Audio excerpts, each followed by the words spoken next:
인생을 뭐 비유할 때가 많이 있잖아요. 등산에 비유할 때가 있어요. 천천히 올라가서 정상에 잠시 머물다가 다시 이렇게 천천히 내려와야 되는 인생이 그렇지 않습니까? 근데 정말 아름다운 정상은 혼자 올라갈 수는 없다고 해요. 신뢰할 만한 사람들과 팀을 이루어서 올라갔다가 내려오고 인생도 마찬가지죠. 정말 아름다운 순간은 결코 혼자 맞이할 수는 없습니다. 서로 신뢰하고 도와줄 때 정말 아름다운 순간을 맞이할 수 있습니다. 제가 어린 시절에 찾던 안경점이 있었는데 그 안경점 주인 아저씨가 전문 산악인이셨어요. 그 당시에도 휴가를 내서 에베레스트 산을 등정하고 그러셨거든요. 그분이 이제 제가 대학 생활을 시작할 때 아마 도움이 됐으면 하는 마음으로 이런 얘기를 들려주셨어요. 도봉산 같은 데는 후배들을 산악 동아리에 데려갈 수 있지만 정말 험한 산은 누굴 데려갈지 골라야 된다는 거예요. 근데 그 고르는 기준이 있다 이러시더라고요. 그리고 라면을 끓여 먹거나 또는 텐트를 치거나 청소를 하거나 이렇게 같이 생활하면서 그런 아이들을 고르고 골라서 정말 험한 산에 데리고 간다는 거예요. 근데 첫 번째가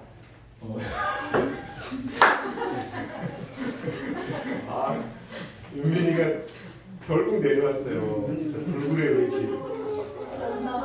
그럴 때가 있어요. 우리도 그럴 때가 있잖아요. 출근하기 싫을 때, 설교하기 싫을 때. 어떡하겠어. 첫 번째 성실성이래요. 언제든지 제가 할게요 하는 애들이 있다는 거죠. 근데 제가 할 거예요. 제가 했던 것 같은데요? 이렇게 얘기하는 사람이 있대요. 근데 도봉산은 데리고 가도 훈련해야 되니까 정말 높은 산은 못 데리고 가는 거예요. 두 번째가 순발력이래요. 변수가 생기면 호들갑을 떨면서 막 아무것도 못하는 멘붕에 빠지는 친구들이 있고 돌발 상황에서 그럴 수도 있다고 하고 대처하고 일단 막아놨으니까 같이 한번 해봅시다. 이런 사람이 이제 마지막에 창의력이래요. 제한된 시간과 재정과 인력을 가지고 올라갔다 와야 되니까 루트를 개발해야 되잖아요. 그래서 늘 이렇게 하면 어떨까요? 이렇게 한번 해보시죠 라고 제안하는 사람들이 그런가 하면 그냥 관심 놓고 있다가 결정되는 게 따라가는 사람들이 있어요. 이렇게 팀은요 개인이 갖춘 성실성, 또 순발력, 창의력 이런 걸 가지고 점점점 위기를 넘어서면서 함께 넘어서면서 하나가 되어가는 기쁨이 있다는 거예요. 특별히 하산할 때 맞는 위기는 거의 목숨을 내놓아야 되는 순간이에요. 그때 저력이 나타난다는 거예요. 그래서 다 살거나 최소한의 희생을 치르는 거예요. 그리고 팀이 점점 하나가 되어간다는 거예요. 하지만 우리는 하나다라는 구호로 하나가 될 수는 없다고 해요. 또는 우리는 결코 흩어지면 안 돼 하는 감성적인 다짐으로도 하나가 될 수는 없다고 해요. 하나가 되기 위해서는 구체적인 노력이 필요한데 오늘 빌립보서 본문 앞부분에 보면 1절, 2절이 있어요.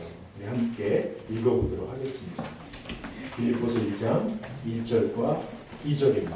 같이 읽겠습니다.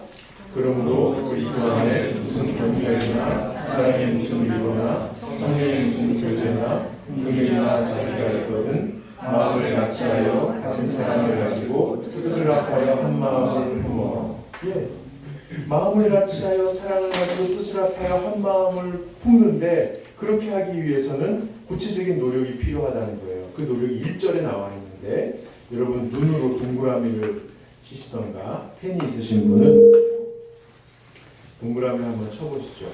맨 밑에 줄에 1절 맨 밑에 줄에 교재 있죠. 교재. 보이세요? 네, 보이시죠? 네, 애들이 대답 안 한다고 뭐라고 하면 안 돼요. 네. 그 다음 위로 보이시죠? 그 앞에. 예. 그리고 그 앞에 권면 보이시죠? 네, 거기다 동그라미 치세요. 이 하나 되기 위해서는 구체적으로 교제와 위로와 권면이 필요하다는 거예요. 여러분 공동체 구성원들은 다 각각 다른 경험을 가지고 있어요. 그래서 생각하는 방식이 다 다른 거예요. 그리고 같은 경험을 해도 느끼는 그 느낌이 서로 다 다른 거예요. 이렇게 개별적인 차이도 있지만 세대 간에도 차이가 있어요. 7, 80대는 그냥 이렇게 덮어주세요. 근데 5, 60대는 20, 30대를 볼 때 이해 안 될 부분들이 많이 있어요. 우리는 그러지 않았다. 이게 뭐 이렇게 무시하는 게 아니라 우리가 했던 대로 우리가 생각하고 있다는 걸 나타내는 거거든요. 우리는 그렇게 안 했는데 왜 저들은 저렇게 하지 하는 부분이 있다는 거예요. 그런가 하면 20, 30대가 40, 50대를 볼 때는 저 사람들이 왜 저러지? 왜 저렇게 틀에 갇혀서 우리를 보지? 이렇게 볼 때가 있다는 거예요. 여러분 그것은 20, 30대하고 우리가 다른 건데 옛날에는 부모들이 자녀들에게 또는 선배가 후배들에게 너 왜 이렇게 하니?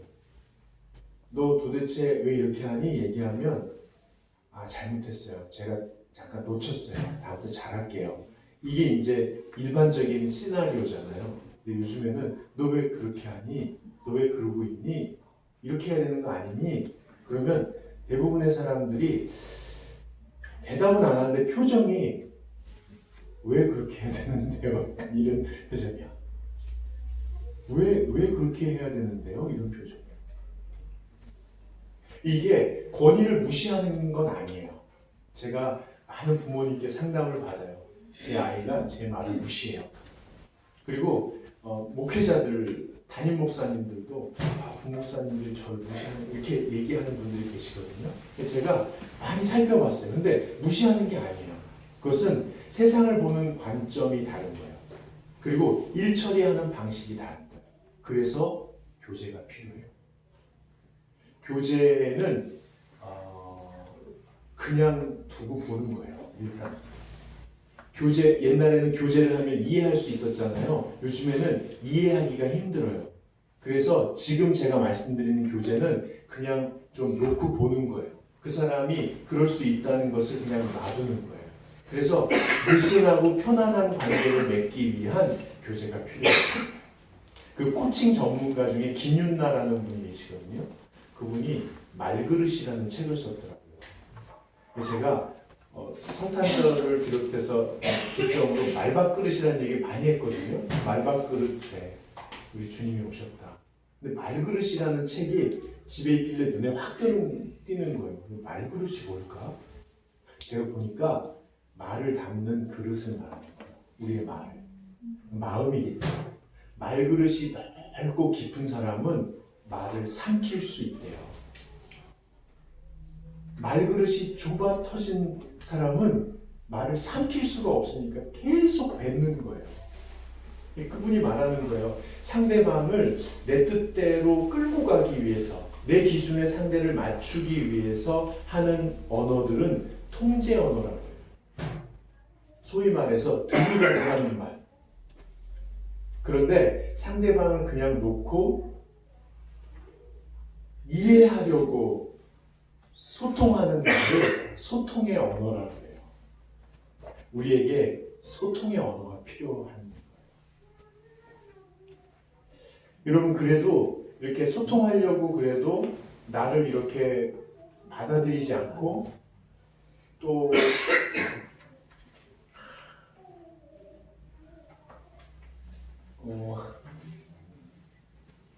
아무리 소통하려고 해도 변화하지 않는 사람들을 볼 때, 자녀들을 볼 때, 또는 후배들을 볼 때 답답할 때가 있어요. 왜 저러지? 왜 저러고 있지? 근데 반대로 자녀들이 부모를 볼 때는 똑같이 답답하지 않을까요? 그리고 후배들이 상사를 볼 때 똑같이 답답하지 않을까요? 지금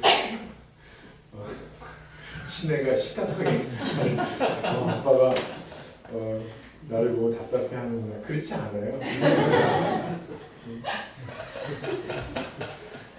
시내가 제 설교를 듣기 시작한다고 하니까 제가 좀 조심스러워지는데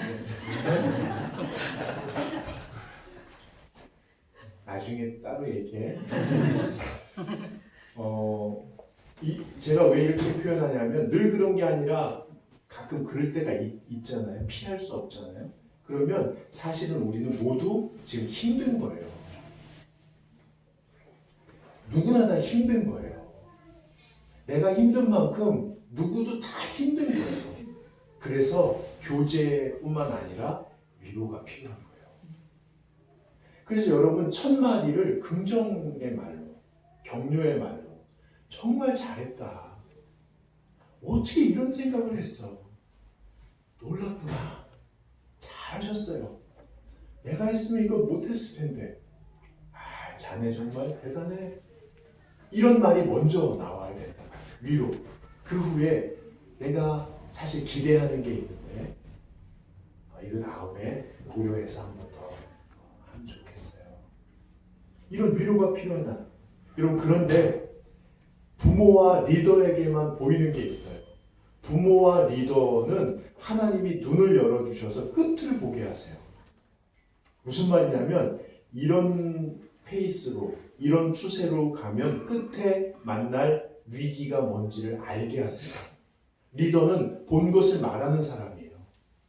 말할 책임이 있는 거예요. 그 위기를 봤으면 말해야 돼요. 우리 가정이 이대로 가면, 내 자녀가 이대로 가면, 우리 회사가 이대로 가면, 내 부하 직원이 이대로 가면 우리 공동체가 맞이할 끝이 뭔지를 부모가 하나님께서 부모에게, 상사에게, 리더에게 보여주신다고요. 그럼 말해야 될 책임이 있는데 또 하나의 책임은 듣도록 말해야 될 책임이 있어요. 그리고 듣고 움직이도록 도와줘야 될 책임이 있어요. 그래서 조심스럽지만 정중하고 단호하게 권면이 필요합니다. 이렇게 교제와 위로와 권면, 성경에서 말하는 이 세 가지를 사랑의 수고라고 해요. 여러분 우리가 사랑의 수고를 하고 있죠. 그렇지만 일상에서 일어나는 변수들과 갈등 때문에 너무 힘들어서 이 사랑의 수고를 그만 멈추고 싶을 때가 있어요.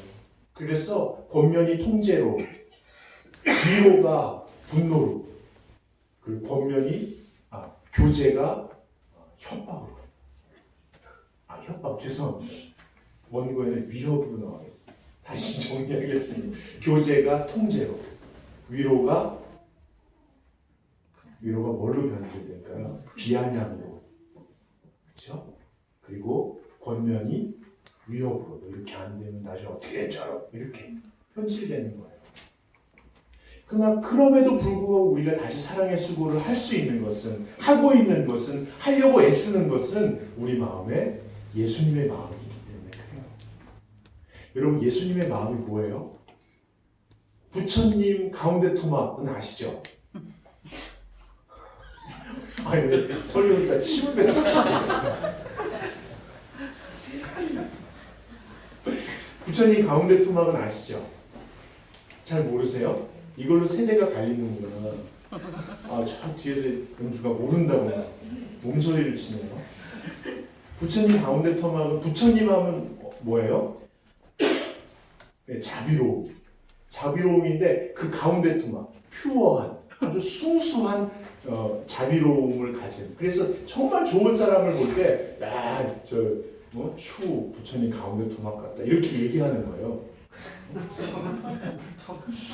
그렇게 얘기하는 거예요. 그러면 여러분 다른 종교에도 관심을 좀 가져요.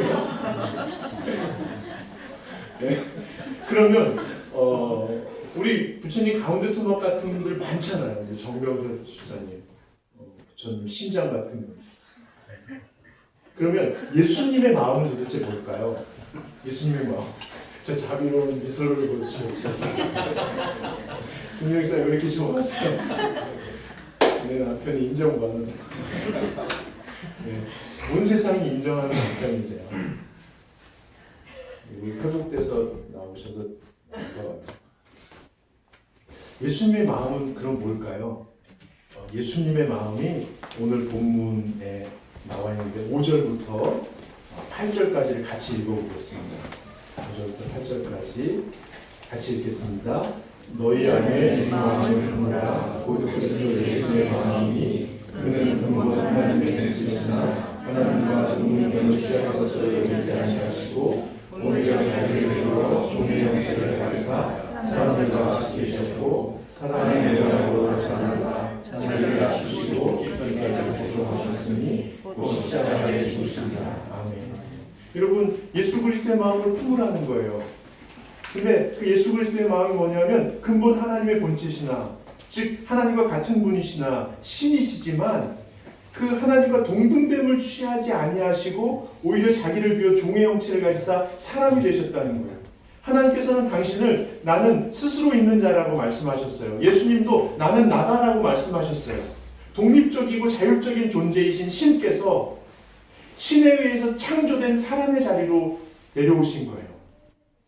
예수님의 마음이 이 마음이에요. 자기 비하, 자기를 낮추셔서 신이 아니라 신에 의해서 창조된 사람이 된 거예요. 뿐만 아니라 모든 사람의 죄를 지고 십자가에 죽으심으로 자기를 낮추셨어요. 즉 예수님의 마음은 저는 당신과 같은 존재가 아니에요. 당신에 의해서 지음받은 존재예요. 모든 그리스도인이 따라야 될 예수님의 마음은 한번 따라해 보세요. 저는 당신 덕분에 존재합니다. 이게 예수님의 마음이에요. 이게 예수님의 마음이에요.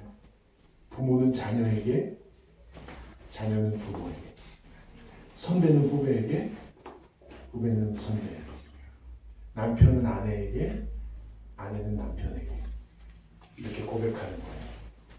뭐라고요? 나는 당신 덕분에 존재합니다. 이게 예수님의 마음이에요. 여러분 3절, 4절을 한번 같이 읽어보시죠. 같이 읽겠습니다. 아무 일든지 다툼이나 허용으로 하지 말고 오직 겸손한 마음으로 각각 자기가 남을 받게 여기고 각각 자기 일을 돌볼 뿐더러 또한 각각 다른 사람들의 일을 돌보아 나의 기쁨을 충만하게 하라. 아멘. 여러분 상대방을 나보다 낮게 높이 여기라는 거예요. 그리고 높이 여기면서 내가 할 일뿐만 아니라 상대방을 위해서도 돌보고 돌아보라는 거예요. 예수님의 마음은 구체적인 배려로 표현돼요. 구체적인 배려로 표현되는 거예요. 이런 거죠. 여러분 가족들을 한번 생각해 보세요. 가족들이 좋아하는 말과 행동을 알고 계셔요? 우리 가족이 내가 어떤 말과 행동을 할 때 좋아하는지 이제는 알고 계시죠? 모르세요? 모르시기로 결심하셨죠? 알긴 아는데 이해가 돼요. 얼마나 무시를 당하고 얼마나 아픔을 받으셨으면 자기 마음을 스스로 닫으셨겠어요. 이게 우리가 사는 방식이죠. 적당한 거리를 두고 서로 존중하는 듯 하면서 이렇게 아슬아슬하게 살아가는 거. 네? 어떻게 알았냐고? 알고 있잖아요. 성경은 그걸 하라는 거예요. 그걸 하라는 거예요. 여러분 성경이요 가르치는 진리는 보편적인 진리예요. 그래서 온 세상 사람들에게 실천할 수 있는 건데 성경은 강요하지 않아요. 먼저 내가 속한 작은 공동체에서 그것을 실천해 보라고 권면하세요. 마리아의 허물을 요셉이 덮었던 이유는 마리아가 요셉의 아내였기 때문에 그래요. 제가 지난번에 그 설교할 때 요셉이 마리아의 허물을 덮었어요. 나는 설교를 하고 나서 이제 같이 점심시간에 밥을 먹는데 어떤 집사님께서 허물을 덮는 사랑을 어디까지 실천해야 되는지를 고민하시는 걸 봤어요. 그때 제가 사실은 망치로 머리를 한 대 딱 맞은 느낌이었어요. 맞아본 적은 없지만 왜냐하면 목회자가 설교한 내용 하나를 가지고 교인들은 그 범위가 한량없이 넓어지면서 부담감을 가질 수도 있겠다는 생각을 처음 했어요. 그래서 다시 그 대화 속에서 그러면 요셉이 마리아의 허물을 덮은 것을 우리가 어떻게 실천하면서 맛보아할 수 있지라는 생각을 하는 순간 하나님 저에게 깨달음을 주셨어요. 야, 마리아는 요셉 아내니까 그런 거야. 옆집 아줌마의 허물을 덮을 필요는 없잖아. 반상에서 만난 모든 사람을 찾아다니면서 덮을 필요는 없잖아. 제가 성경의 인격성을 거기서 확 느꼈어요. 여러분, 자기 비하를 어디서부터 실천해야 될까요? 가족에게서부터 실천하는 거예요. 여러분, 많은 분들이 저에게 자녀 문제를 상담할 때가 있어요. 제가 귀 기울여 들었어요. 어떻게 하면 도와줄까? 근데 못 도와드리겠는 거예요. 내가 어떻게 알아요? 직장인을 막 듣는데 답을 모르겠는 거예요. 나중에 왜 나한테 그런 얘기를 하냐? 뭐 이렇게 막 아우성이 제 속에서 표정은 관리하면서 막 시계 보면서 막 기도할까요? 뭐 이러면서 기도하시죠? 이러면서 왜 그래요? 왜 그래요? 이 진리를 적용하기 시작할 때 자기 가정과 자기 일터와 이 세상의 복잡한 변수 속에서 이것을 어떻게 해야 될지는 내가 잘 모르는 거예요. 기도는 할 수 있어요. 기도는 할 수 있는 거예요. 근데 여러분이 하셔야 되는 거죠. 어떤 사람이 물어봐요. 산악자전거를 타다가 막 내려오는데 소나무가 앞에 있는데 어떻게 해야 될까요? 내가 어떻게 하냐고. 거기서 어떻게 해야 돼요? 평지에서 자전거 타는 방법을 계속 익혀야 되는 거예요. 그리고 거기까지 올라가야 되는 거죠. 성경의 가르침을 가까이 있는 가족들에게 실천하셔서 그 낮아짐으로 자기 비하를 통해서 하나됨을 누릴 때 차오르는 기쁨을 가지고 여러분 일터로, 여러분 학교로, 이 사회로 나가셔야 합니다.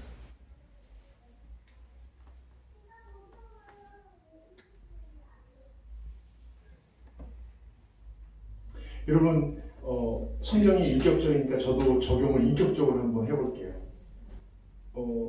여러분이 가족이 뭘 좋아하는지 알잖아요. 어떻게 말할 때 좋아하고 어떻게 행동할 때 좋아하는지 아시잖아요. 그런데 때로는 내 에너지가 너무 낮아서 못할 때가 있어요. 그리고 또 어떤 때는 얄미워서 하기 싫을 때도 있어요. 그럴 때도 있잖아요. 내가 언제까지 이렇게 해야 돼? 나만 이렇게 해야 되나? 하여튼 나 없으면 우리 집은 무너져. 이렇게 나 없으면 우리 직장, 우리 회사 무너져. 나 없어봐라 이제 이러면서 그럼 어떻게 하겠어요? 그럴 때는 이렇게 한번 생각해 보시죠. 가족이 싫어하는 말과 행동도 아시죠? 도구가 10가지 정도 있잖아요. 우리가 필살기로 탁탁 쓰는 거, 날 우습게 봐, 이렇게 하는 거 10가지 중에 한두 가지만 줄이는 거. 그것도 사실은 자기 자존심을 확 낮추는 거죠. 그것도 정말 기도하는 마음으로 죽기보다도 싫을 때 자존심을 낮추는 거거든요. 저는 그것도 우리 주님께서 너무 기뻐하신다고 믿어요. 그럼 그렇게 하면 우리 주님께서 어떻게 하시냐면 9절, 10절, 11절 한번 읽어보겠습니다. 이러므로 하나님이 그를 지극히 높여 모든 이름 위에 뛰어난 이름을 주사 하늘에 있는 자들과 땅에 있는 자들과 땅 아래에 있는 자들로 모든 무릎을 예수의 이름에 꿇게 하시고 모든 입으로 예수 그리스도를 주라 시인하여 하나님 아버지께 영광을 돌리게 하셨습니다. 아멘. 여러분, 예수님께서 죽기까지 복종하심으로 십자가에 죽으셨대요. 죽어버리신 거예요. 그러면 예수님을 부활하시게 하셔서 가장 높은 자리로 올리심으로 모든 사람들이 예수의 이름 앞에 무릎 꿇고 경배하게 만들어 주셨다는 거예요. 아멘. 우리가 정말 죽기보다도 싫은데 자존심을 내려놓고 나를 비워서 나는 당신 때문에 존재해요 하며 긍정적이고 축복하고 위로하고 격려하는 말과 행동으로 하나됨을 위하여 힘쓸 때 우리 안에 기쁨이 차오르면서 살아난다는 거예요. 그런데요, 여러분, 여기에 교회가, 아니 목회자들이 세속적인 가치를 접목시킨 거예요. 마치 이렇게 가르친 거죠. 열심히 신앙생활하면 하나님께서 기뻐하셔서 우리를 높이신다는 거예요. 높이셔서 규모 있고 영향력 있는 자리에 앉아서 많은 사람들에게 주목을 받게 하실 것이며, 그때 이것은 모두 하나님께서 인도하신 거예요 라고 고백하면 그게 하나님께 영광 돌리는 거라고 교회에서 가르친 거예요. 그 다음 세대들이 어떻게 하든 총력을 다해서 역량을 확보해서 높은 자리, 영향력이 있는 자리로 가야 하나님께 영광 돌린다고 생각하게 만든 거예요. 그럼 하도 스카이캐슬 얘기해가지고 제가 그 다 볼 시간은 없고 시간 밤 높게 하고 그래서 짤방을 하나 봤어요. 짤방. 이게 딱 봤더니 어떤 장면이냐면 하버드에 안 갔는데 갔다고 하는 딸이 뭐 이렇게 아빠랑 이렇게 싸우는 장면인데 아빠가 니가 나를 멍청한 거 이렇게 하니까 딸이 아기 봐줬어요. 뭐래더라? 딸 자식이 부모를 속일 수 있어 뭐 그랬더니 자식을 자랑 삼는 부모가 부모예요. 높은 피라미드의 꼭대기까지 올라가라고 밀어붙이는 게 부모야. 난 지쳤어. 뭐 당신의 플랜대로 안 살 거 뭐 이렇게 얘기하더라고요. 근데 여러분, 우리 기독교인들이 지금 막 물분이 터지는 거예요. 높은 데로 가서 하나님께 영광 돌리라고 헌신하라고 막 몰아붙여놓고 사회 구조가 경제적으로 피라미드 구조가 됐는데 아래서 허덕이는 우리들을 왜 책임져 주지 않냐고. 그게 진짜 하나님이냐고. 아니 진짜 교회냐고. 이게 진짜 기독교 정신이냐고 지금 화가 나 있어요. 울분에 터지는 거예요. 아니요. 그 교회가, 아니 목회자들이 잘못 가르친 거예요. 여러분, 예수님이 높아지셔서 지금 어디에 계신 거예요? 예수님을 하나님께서 높게 하셔서 지금 어디다 두신 거예요? 하나님 보좌 우편에 두신 거잖아요. 그리스도인에게 가장 높은 자리는 하나님 옆자리인 거예요. 하나님의 숨소리를 듣고 입냄새를 맡고 하나님의 심장 소리를 듣고 너는 내 사랑하는 아들이고 딸이야. 너는 내가 자랑스러워하는 딸이고 아들이야. 네가 뭘 해서가 아니라, 너가 뭘 가져서가 아니라, 사람들이 너에게 뭐라고 해서가 아니라 너 존재 자체로 내게 가장 소중한 그런 사람이야 라는 음성을 듣고 생명력으로 충실해져서 어디 있든지 무엇을 하든지 누가 뭐라고 해도 하나님의 사랑으로 한 사람을 대할 수 있는 그 자리가 정말 가장 높은 자리였던 거예요. 그럼 제가 한 가지만 질문할게요. 이 담임 목사님이 전도 행사를 하는 거예요. 그래가지고 333 프로젝트를 했어요. 333 프로젝트. 그래서 모든 부교육자들이 거기에 하고 모든 구역장들이 그걸 잘 할 수 있도록, 그래서 계속 이제 전도하고 있어요. 서류로 어떤 구역이 잘하고 있나 이걸 계속 막 살피고 있어요. 아, 이쪽이 어떻게 전화를 이렇게. 그래서 전도를 많이 하려고 애쓰는 담임 목사가 있어요. 그런데 한 꼬마아이에게 들풀을 선물하면서 네가 꽃보다 아름답구나 라고 말씀하시는 노 권사님이 계셔요. 여러분 생각에는 누가 하나님 옆자리에 계신 것 같아요? 누가 높이 그리스도인으로서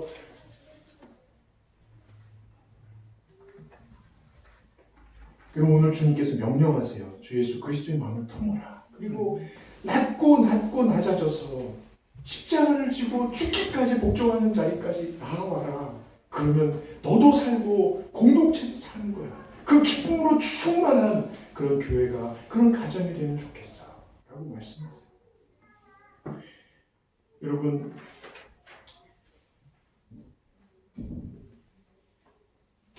현존하는 3,000개 언어 중에 언어 사전이 있는 언어가 20개에 불과하대요. 그거 아셨어요? 한글 사전이래요. 그 중에 하나. 그리고 2차 세계대전 종전 후에 식민지였던 나라 중에 자기말 사전이 있는 나라는 우리나라밖에 없대요. 왜 그러냐면 훈민정음 때문에 그래요. 그리고 일제강점기하에서도 그 말을 모아서 국어사전을 만들기 위해서 애쓴 선조들 덕분이라는 거예요. 1911년 주시경 선생님과 조선광문회가 우리말을 모아가지고 원고를 마련했는데요. 그 원고만 남았어요. 1929년에 외솔 최연배 선생님하고 조선어학회가 다시 그 말을 모아가지고 드디어 1942년 우리말 사전 초고가 완성되었는데요. 일제의 핍박으로 조선어학회 사건이 일어나면서 대부분이 투옥되고 원고가 분실됐어요. 그런데 해방과 맞물려서 광복과 맞물려서 1945년에 우연히 기적적으로 서울역 그 수화물 더미에서 이 원고가 발견되면서 1947년에 조선말 큰 사전이 발행됐어요. 최근 개봉한 말모이라는 영화가 있어요. 말밥그릇 말그릇 말모이. 저는 너무 신기했어요.